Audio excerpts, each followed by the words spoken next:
que ça me fait d'aller fouiller dans ces documents historiques-là, ça me permet de connaître l'évolution de la FTQ, d'où on est parti, puis où on est rendu maintenant. Être ici au centre de documentation, ça me rend très, très fière parce que je pense que j'ai une grande chance de travailler avec une équipe extraordinaire à la FTQ. Et tout ce qui est écrit ici, ou presque, ça vient de la FTQ, de l'équipe de la FTQ et des affiliés. C'est un héritage qui s'est ajouté à tout l'héritage qu'on reçut, que nous ont légué nos ancêtres et qu'on lègue aux générations futures. Et d'avoir été capable d'apporter dans le giron québécois le fonds de solidarité, la participation, la cohésion, la capacité de comprendre l'orientation d'un Québec, puis d'être capable d'en définir les contours pour un avenir le meilleur. Je dirais que les 60 dernières années ont été importantes parce que c'est là que le Québec moderne s'est façonné.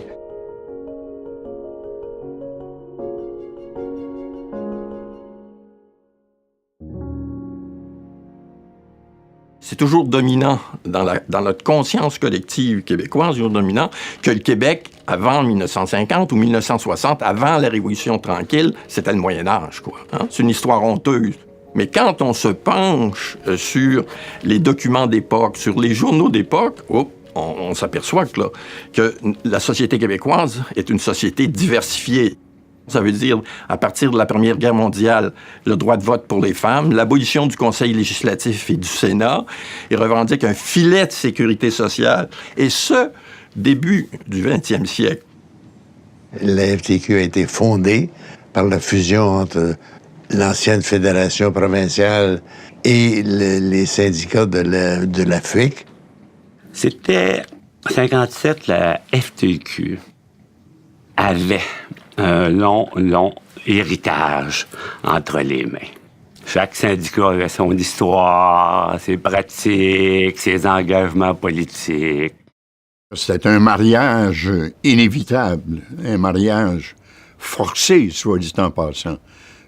C'était pas la grande amitié, les grandes démonstrations de solidarité. Il fallait qu'il y ait fusion. Il fallait que les deux groupes s'unissent pour créer une FTQ qui pourrait peser de tout son poids politique au Québec et appuyer les négociations qui se faisaient un peu partout. Les gens se sont réunis dans une assemblée de fusion dans la grande salle de bal du Château Frontenac. Alors, le premier président de la nouvelle fédération, qui était Roger Provost, a eu à concilier des orientations très différentes. Ça a été un président de transition et qui l'a mené avec beaucoup d'énergie et de tact et de succès. Avons-nous la responsabilité de bâtir pour nos fils, pour nos filles, la liberté dans cette province? La FTQ, dès sa naissance, elle a réussi à regrouper toutes les forces syndicales de sa centrale nouvelle et aussi des autres centrales et toutes les forces progressistes pour aller à Murdochville soutenir les mineurs. C'est des souvenirs d'enfance, mais je me souviens du mois d'août 57 lorsqu'il y a eu la grande manifestation de la FTQ avec le syndicat des métallos, mon syndicat. Et je me souviens du lendemain où le bureau du syndicat avait été saccagé par des briseurs de grève, où on trouvait des voitures virées à l'envers. Je me souviens également qu'il y a eu mort d'homme à Murdochville. Donc, ça a été une grève pénible. Pénible pour les familles, pénible pour les gens qui l'ont vécu, autant d'un bord que de l'autre. Ça a influencé beaucoup les travailleurs, mais ça a influencé aussi les employeurs. Plusieurs employeurs se sont dit, on est peut-être mieux de négocier avec un syndicat plutôt que d'essayer de le supprimer. En même temps, cette grève-là, les travailleurs de l'ensemble du Québec n'ont probablement profité beaucoup plus que les travailleurs de Murdochville. Vous savez qu'après la grève, il y a eu la loi 9 qui a été l'instauration d'une commission de relations de travail et des vraies lois du travail au Québec. Et Murdochville a définitivement été la grève, le point culminant qui a amené ces nouvelles législations-là. À la mort de Roger Provost en 1964, il fallait le remplacer et beaucoup de militants issus des syndicats industriels ont souhaité que leur tendance soit représentée à la présidence de la FTQ. C'est ainsi qu'on a convaincu Fernand Daou de se présenter à la présidence. Et Fernand s'est retrouvé face à Louis Laberge. Louis Laberge qui était le candidat un peu perçu comme le dauphin de Roger Provost. Et aussi, il avait le soutien des syndicats de métier. Et Fernand avait calculé qu'il serait élu. Ses supporters croyaient qu'il serait élu. Et finalement, au dernier moment, il a été battu par une voix. C'est avec un sentiment d'humilité que j'ai accepté la nomination parce que je sais que la Fédération fait face à de nombreux problèmes très complexes. Laberge, c'était un gars d'abord qui était très, très, très proche du monde. Là où le grand intellectuel, tu sais, un Français extraordinaire, puis ça venait faire une équipe extraordinaire. Moi, je pense pas que la FTQ connaisse d'autres équipes aussi extraordinaires. C'était deux gars qui se complétaient de façon... on pouvait pas avoir mieux. Sous le régime libéral, qui était censé être progressiste, lorsqu'est arrivée la réforme du Code du travail, là, ça a décrété que la reine ne négociait pas avec ses sujets. La FTQ a tenu ce qu'on qualifie là, son plus grand congrès extraordinaire, et elle obtient, la jeune FTQ, de tous ses délégués, le mandat d'utiliser tous les moyens de pression, y compris la grève générale, en 1964. Il y a nationalisation d'Hydro-Québec en 1964. Quelle centrale syndicale, quelle organisation syndicale va représenter l'ensemble de ces travailleurs dans les entreprises qui ont été fusionnées? Ce vote d'allégeance syndicale-là, la FTQ l'a remporté. Et là, on a senti que la FTQ était construite sur des bases solides. Elle avait planté son drapeau comme une centrale qui peut être la plus représentative de tous les secteurs d'activité de tous les travailleurs au Québec. Des questions comme la langue, l'action politique, le statut du Québec apparaissent comme des questions nouvelles qu'on pouvait peut-être se poser avant, mais qui ne débouchaient pas sur une action précise. L'option nationaliste et progressiste, dont Fernand Daou est le porte-voix, dont Fernand Daou est le symbole lorsqu'il est élu secrétaire général, ça devient l'option, ça devient l'orientation de la centrale. C'est celle que partagent non seulement les militants, mais aussi les dirigeants des différents syndicats. Des débats avec René Lévesque et Louis Laberge. Où va le nationalisme québécois? Il y avait une convergence qui se faisait. Et on arrive au début des années 70, là, changement de régime, là, c'est Bourassa qui arrive avec sa philosophie néolibérale. Tassez-vous, on discute plus ici. Les années 70, là, quand on a mené des grandes batailles, là, je peux te dire qu'on est obligé de faire du travail d'éducation, puis de formation, puis pour être capable de convaincre les membres puis de les amener là. Puis en même temps, le contexte se prêtait un peu plus. Là. On sortait des années de grande noirceur. La fonction publique était à rebâtir complètement. C'était des salaires de misère, des salaires de famine. Fait qu'on avait plus de marge de manœuvre pour le terreau, pour le militantisme engagé, sinon dire enragé. Là, tu sais, là. Et là, les conflits, ils étaient lourds, longs et souvent violents. Mon premier conflit, c'est le conflit de la presse en 1971. La presse avait lockouté tous ces syndicats de l'imprimerie, un par un, et refusait de négocier parce que elle voulait imposer des changements technologiques radicaux sans les négocier avec les syndicats. C'était long, pénible, grande manifestation. On se fait défoncer par la police déguisée en agitateur. Bon, et tout y passait. Et arrive le conflit du Front commun.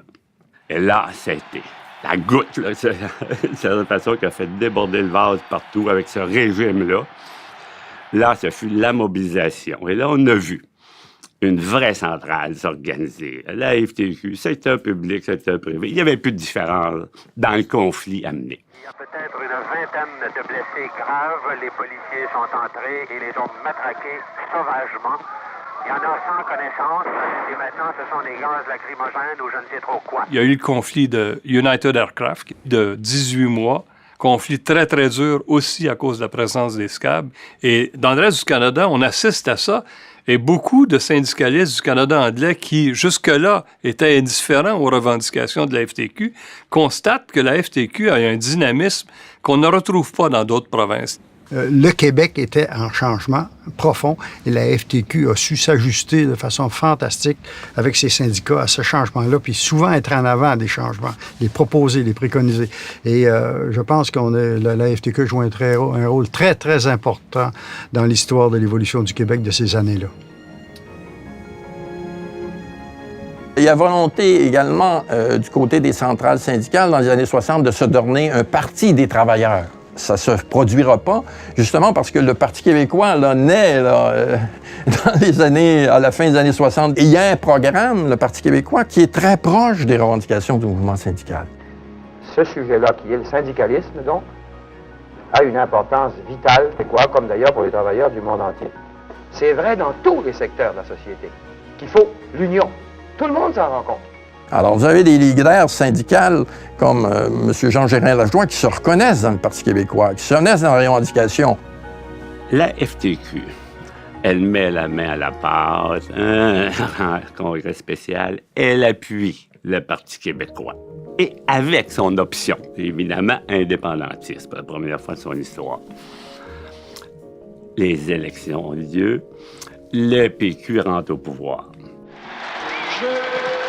Je veux remercier du fond du cœur pour les électeurs dans tous les coins du Québec qui n'ont pas eu peur du changement nécessaire dans le Québec. Tous les espoirs étaient permis. Et là, c'était les grandes revendications. On voulait un code du travail qui facilitait l'accès à la syndicalisation. On voulait une loi 101. On voulait également, la FTQ prônait l'établissement d'une législation en santé et sécurité du travail. Dans le premier mandat de René Lévesque, on a modifié le Code du travail, on a introduit des dispositions anti-briseurs de grève. Il a rendu obligatoire le précompte sur le salaire des travailleurs, donc la cotisation payée à la source. On a adopté la charte de la langue française. Les employés du GM ont lutté des années, ont fait des grèves pour pouvoir travailler en français. Le patron, c'était lui, le puissant, le détenteur du pouvoir économique. Et la langue du pouvoir économique, c'était l'anglais qui s'imposait dans les négociations. Donc là, c'était la concrétisation d'années de lutte de travailleurs et travailleuses. Mais en même temps, c'est des années difficiles. On est obligé de bûcher. De tout temps, moi, je pense que le mouvement syndical, ça va toujours être difficile. Il faut convaincre du monde. C'est une roue qui tourne. Le conflit de Bell Canada chez les téléphonistes, c'est un conflit exemplaire, à mon sens. J'ai rarement vu un groupe de militants durant un conflit aussi mobilisé en permanence qu'elle ne l'était. Les batailles les plus difficiles lesquelles j'ai participé, c'est comme négociateur en chef. En 80, ça a été les employés des téléphonistes qui ont été en grève pendant un bon bout de temps. Les femmes étaient vraiment traitées comme des enfants. Je trouvais, moi, qu'au cégep, on avait plus de liberté que les femmes travailleuses chez Bell Canada.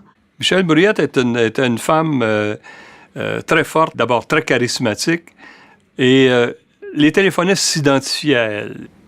Je pense que la majorité des filles du téléphone se souviennent des grèves qu'on a eues et des liens. Vous savez, travailler coude à coude sur un board de centaines de places, ils ont oublié que ça crée des liens.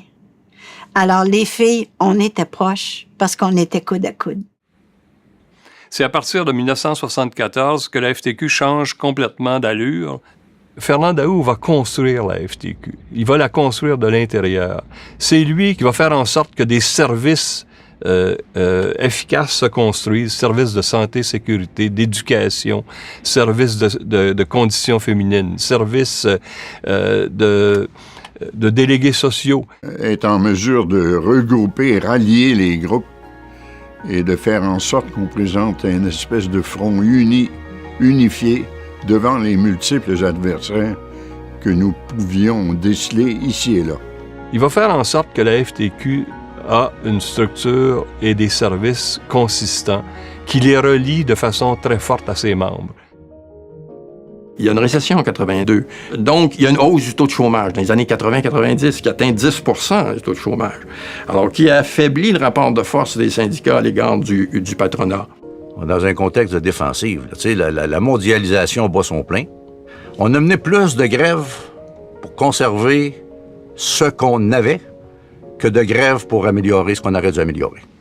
Il n'y en a plus d'emploi garanti. Il n'y en a plus d'emploi stable. On ne peut plus se fier là-dessus. Il faut aller au niveau de l'emploi même, comme on l'a fait pour tous les niveaux d'intervention. On a fait l'éducation, on a fait la santé et sécurité, on le fait en conditions féminines. Il faut descendre notre action aussi au niveau de l'emploi. Et M. Laberge lance l'idée avec d'autres pourquoi que les travailleurs n'investiraient pas dans leur entreprise. Et le Fonds de solidarité est né de cette intervention du président qui avait été, bien sûr, animé par des gars comme Jean-Guy Frenette et d'autres. Ce chemin-là s'est fait, mais évidemment, c'était innover dans un monde que personne ne connaissait, on n'avait pas d'expérience. Et là, il n'y a pas eu beaucoup de mystère. Il faut faire ça selon nos valeurs syndicales qu'on a portées toute notre vie puis que nos ancêtres nous ont retransmis. Allons-y selon nos valeurs. Une de mes hésitations, c'était vraiment que je ne connaissais pas le milieu syndical. Et je vous avoue que j'ai été très heureux de cette prise de conscience de la vie syndicale. J'ai découvert pour moi un milieu qui a des valeurs et un milieu de partage et de solidarité. Et on voit aujourd'hui ce que ça a donné, un modèle qui demeure unique au monde. Et je pense que la FTQ doit être très fière de ça. Parce que les Québécois, aujourd'hui, sont très fiers de ce modèle-là. Ça jouait dur des fois. Je me souviens d'un congrès quand c'était le temps de la féminisation du nom de la FTQ, Fédération des travailleurs et travailleuses du Québec, qui sonne très bien. Hein? Il n'y a pas eu de problème, mais il y a eu des problèmes à le faire passer. Ça a été quelque chose. Et c'est une résolution qui venait du Conseil du travail. Et je dois vous dire que nous, quand on l'a envoyé à la FTQ, dans ma grande naïveté, moi, j'y voyais aucun problème. Je pensais que ça passerait du premier tour sans problème. Oh là là! Les dégâts que ça l'a fait au Congrès, c'était incroyable. Et ça l'a pas passé, mais je dois dire que c'est parce que ça prenait les 2/3. Puis on a eu peut-être 60%, je sais pas, au moins plus que la majorité, c'était encourageant. Ce qu'on a fait, on a été chacun dans nos syndicats, faire féminiser le nom de nos syndicats, de toutes les autres instances. Fait que les batailles avaient été faites partout. Fait que quand on est arrivé au Congrès d'après, ça a passé quasiment à l'unanimité parce que tous les débats avaient été faits chacun dans leur syndicat. Et il nous restait quelques années à faire avec le PQ, évidemment, René Lévesque. Et là, nous avons accéléré nos démarches. À cause des relations CTC-FTQ, on se sentait pas toujours vraiment représenté à l'international, parce qu'évidemment, le CTC, c'était une majorité d'anglophones qui étaient là, et ils avaient plutôt tendance à développer des rapports internationaux avec des syndicats d'origine britannique ou anglophone dans différents pays. Alors, il fallait que la FTQ pèse de tout son poids politique auprès du CTC pour faire en sorte que les réalités québécoises, cette espèce de phénomène québécois à l'intérieur du grand mouvement syndical canadien puisse s'affirmer avec force et qu'il puisse se faire par des gens qui comprenaient bien la situation. Et la FTQ réussit à régler définitivement son problème avec le CTC. C'est l'entente finale où la FTQ se fait reconnaître de la souveraineté association. La FTQ est autonome dans tous les domaines. C'était important pour la FTQ, c'était important pour notre monde, c'était important pour le Québec. Je pense que ce geste-là, pour la grande centrale syndicale au Québec, devait et a été capable, encore une fois, de tracer la voie sur la souveraineté association d'un organisme qui n'était pas anodin, mais sérieux et présent. Évidemment, il y a eu la Marche du Pain des Roses qui a mis à l'avant-scène les revendications féministes. Alors, je l'ai proposé au conseil d'administration de la Fédération des femmes du Québec, puis après, j'ai fait le tour du Québec pour aller en parler aux femmes dans toutes les régions. Les comités d'action des femmes des centrales syndicales avaient un peu pris de l'avance aussi, là. Les revendications du Pain des Roses se retrouvaient, si vous voulez, comme venant intégrer ces revendications de comités de centrales, notamment de la FTQ.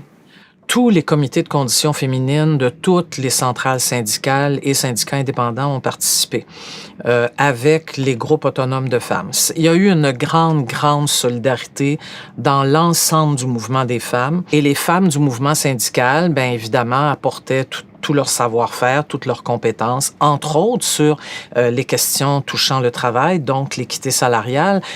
On a toujours fait partie avec les représentantes de la FTQ, de la fameuse coalition en faveur de l'équité salariale qui, dès les années 80, a milité pour l'adoption d'une loi proactive au Québec. À la fin de la marche, M. Parizeau nous confirme encore une fois que oui, nous aurons cette loi, mais je rappelle que ça prendra quand même encore 1 an avant qu'elle soit adoptée et 1 année supplémentaire avant qu'elle soit mise en œuvre. Donc, il y a 20 ans, cette année, on en fait le bilan, d'ailleurs, actuellement. C'est un dossier qu'on a porté, sur lequel on fait une veille stratégique et il y a beaucoup de collaboration entre les délégués de la FTQ, les responsables de la FTQ, du dossier de conditions féminines et le SIAFT. Le visage de la FTQ a changé au cours des 60 dernières années. Mon premier congrès, en 1979, il n'y avait probablement pas 2% de femmes qui y participaient.